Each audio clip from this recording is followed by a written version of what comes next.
Live from Solent University, you're listening to Solent Sports News. Good afternoon, it's 3 o'clock, I'm Owen Hoggins, and happy Valentine's Day everyone. Roses are red, violets are blue. If sports are your true love, Solent Sports News is for you. These are your Solent Sports News headlines. It's a Valentine's Day breakup for Solent University and Bournemouth University as their varsity is cancelled. Last year, according to a joint statement, the heartbreak is due to Bournemouth's largest student-athlete population outweighing Solent's. Last year, Solent University cut the funding to their sports team, leaving all the teams to be student-led. Bournemouth have continuously been the top dogs in their relationship across all sports in recent years, dominating Solent. We are joined with a heartbroken Solent Red Hawks American football team captain, Ollie Price, to discuss this breaking story. Hi Ollie, thanks for joining us today. First things first, what are your initial reactions to the cancellation of varsity? I'm not actually surprised. It's just something that I could definitely see coming when all the kind of stuff's happened in the past, and it's not really anyone. There's you can sit around pointing fingers, but it kind of has to come from with the people who are at the top, I'm guessing.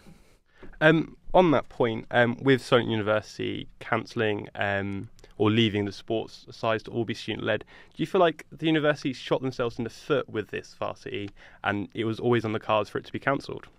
Yeah, I completely agree with that. It's just when you cut funding and fire all the coaches, that's something that's definitely going to be on the cards. I know that everyone at the top of Solent Sports are working really hard, and they definitely do a good job. But I'm guessing just their funding has been cut, and they've had to have shortcomings and stuff like that, and that just tends to happen when there's no money being injected in anything.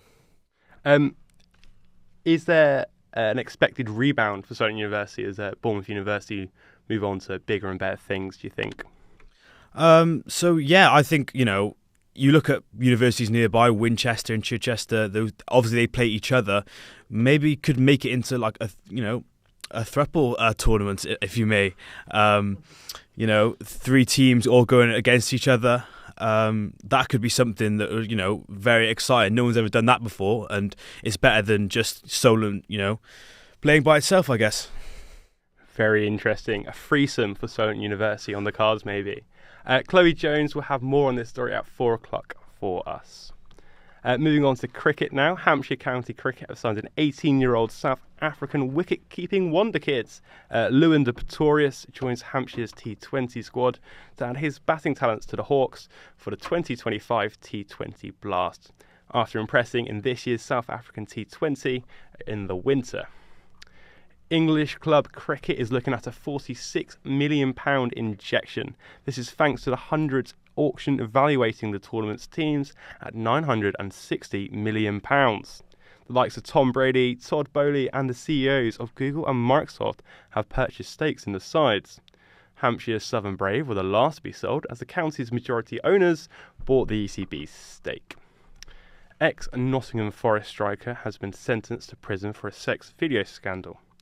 Huang Yu-jo was sentenced to a 1-year prison sentence with a 2-year probation for secretly filming a woman without her consent. Arne Slot has collected many cards this week. Unfortunately for him, they haven't all been Valentines. The Liverpool manager received a red card after Everton's last-minute equaliser in the Merseyside derby on Wednesday night. Slot directed abuse towards Michael Oliver and his officials at full time, leading to his dismissal. Today, Slot said he would change his approach. If I could do that differently, if I look back at it, I would love to do it differently.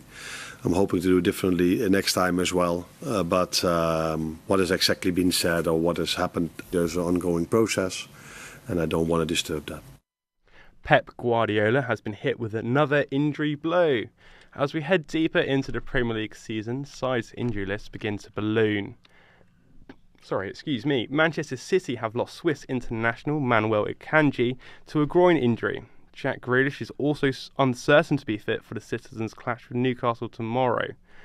Guardiola is disappointed he hasn't got the squad depth he wants to hand. The effort that he has done this season have been unbelievable because he played in difficult conditions, not being on top, and to have the team in an emergency position that we had in lack of players in that positions, and at the end the body said enough is enough.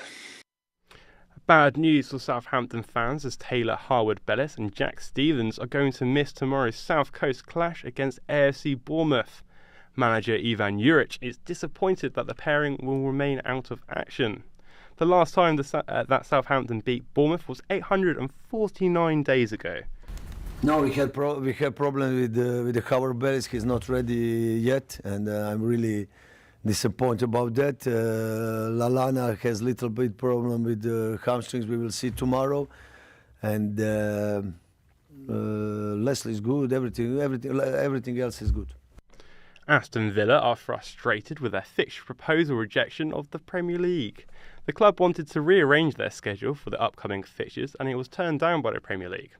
The Villains have hectic upcoming days with 5 matches in 2 weeks, including games against Ipswich Town, Liverpool, Chelsea, Crystal Palace and Cardiff City. 3 Saints women have been called up for the under-19s Lionesses squad. Viviane Leah, Aria Dennis and Lila Harbour will join the England national team as they return to action in 2025. They face the current winners of Spain, as well as the USA and the Netherlands. On to darts now. Luke Littler defeated world number 1 Luke Humphries in night 2 of the Premier League of darts in Glasgow. He didn't just fight off cool hand Luke, but also a rowdy Scottish crowd. Humphries remains top of the table after his win last week in Belfast, with Littler hot on his heel. Littler was left disappointed on the stage, with the crowds impacting both players' performances. Now and again I look up at the screen and we both on a 90 average. I was like, it was a weird game. And then obviously the crowd got involved. Kirk made them worse. That's all from us this hour. I'll be back at 3 o'clock with more headlines. Remember, you can keep up to date on solentsportsnews.com.